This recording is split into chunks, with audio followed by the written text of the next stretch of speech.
صبح فجر کے وقت ماں نے اپنے بیٹے کو جگایا کہ بیٹا اٹھو نماز پڑھو۔ بیٹے نے کہا کہ ابھی کافی وقت پڑا ہے، میں اٹھتا ہوں۔ ماں چلی گئی۔ ماں نے جا کر جائے نماز بچھائی اور اپنی نماز پڑھی۔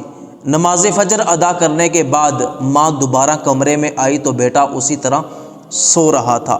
ماں نے بیٹے کو پھر جگایا کہ تھوڑا وقت باقی ہے، جلدی اٹھو اور نماز فجر ادا کر لو۔ لاکھ کوششوں کے باوجود بھی ماں اپنے جوان بیٹے کو نماز فجر کے لیے نہ جگا سکی۔ خیر، نماز قضا ہو گئی۔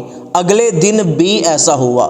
ماں نے کئی مرتبہ اپنے جوان بیٹے کو نماز فجر ادا کرنے کے لیے جگایا، لیکن بیٹا بہانے کرتا رہا کہ ابھی کافی وقت باقی ہے، ابھی پڑھتا ہوں۔ اسی طرح بیٹا وقت گزار دیتا اور نماز نہ پڑھتا۔ اسی طرح ایک دن ماں نے اپنے جوان بیٹے کو نماز فجر پڑھنے کے لیے بہت جگایا، لیکن بیٹا نہ جاگا، اسی طرح سویا رہا۔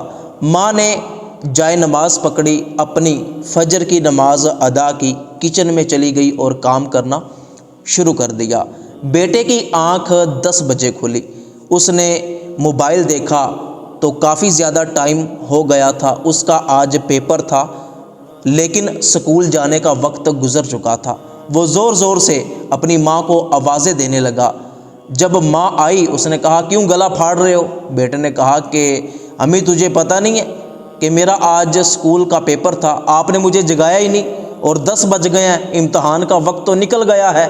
ماں نے بیٹے سے کہا کہ بیٹا آخرت کے امتحان کے لیے میں تجھے روز جگاتی ہوں، تو نہیں جاگتا، تو آج تیرا اسکول کا امتحان تھا، میں نے تجھے جگانا مناسب نہیں سمجھا کہ تو آخرت کے امتحان میں فیل ہے، تو دنیا کے امتحان میں تو پاس ہو یا فیل ہو مجھے کوئی فرق نہیں پڑتا۔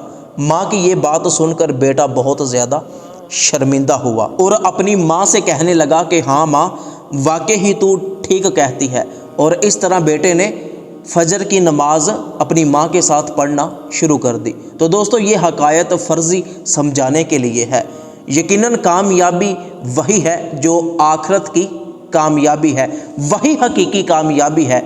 تو ماں باپ کو چاہیے کہ اپنے بچوں کو لازمی نمازی بنائیں تاکہ وہ دنیا کے ساتھ ساتھ آخرت کے امتحان میں بھی کامیاب ہو سکیں۔ اگر آپ کو آج کا ہمارا یہ میسیج پسند آیا ہو تو ہمارے چینل محسن رضا شارٹس کو ضرور سبسکرائب کریں، اور ثواب کی نیت سے، صدقہ جاریہ کی نیت سے اس ویڈیو کو اپنے تمام دوستوں تک بھی ضرور پہنچائیے گا۔